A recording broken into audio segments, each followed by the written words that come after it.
সাবেক রাষ্ট্রপতি জিয়াউর রহমানের ছবি অবমাননা ও বিএনপির ভারপ্রাপ্ত চেয়ারম্যান তারেক রহমানকে নিয়ে কটূক্তির প্রতিবাদে সাতক্ষীরায় বিক্ষোভ মিছিল ও মানববন্ধন অনুষ্ঠিত হয়েছে। শনিবার বিকালে জাতীয়তাবাদী সামাজিক সাংস্কৃতিক সংস্থা জাসাস সাতক্ষীরা জেলা শাখার উদ্যোগে শহরের খুলনা রোড মোড়ে মানববন্ধন শেষে বিক্ষোভ মিছিল বের হয়।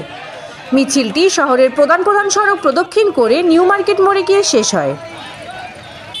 জেলা জাসাসের আহ্বায়ক জিল্লুর রহমানের সভাপতিত্বে মানববন্ধনে বক্তব্য রাখেন জেলা জাসাসের সদস্য সচিব ফারুক হোসেন, পৌর বিএনপির যুগ্ম সম্পাদক এম এ রাজ্জাক, সদর উপজেলা জাসাসের আহ্বায়ক আব্দুল কাদের, পাটকেলঘাটা থানা জাসাসের শামিউল ইসলাম রুবেল, তালা উপজেলা জাসাসের আহ্বায়ক ফারুক হোসেন, দেভাটা উপজেলা জাসাসের আহ্বায়ক মনিরুজ্জামান মনি, আশুনি উপজেলা জাসাসের আহ্বায়ক মির্জা আসাদুজ্জামান, শ্যামনগর উপজেলা জাসাসের আহ্বায়ক করিম গাজী, কালীগঞ্জ উপজেলা জাসাসের আহ্বায়ক মুর্শিদ আলী গাজী, জেলা ছাত্রদলের সাবেক যুগ্ম সম্পাদক মির্জা অর্ঘ, পৌর ছাত্রদলের যুগ্ম সম্পাদক আলামিন হোসেন প্রমুখ।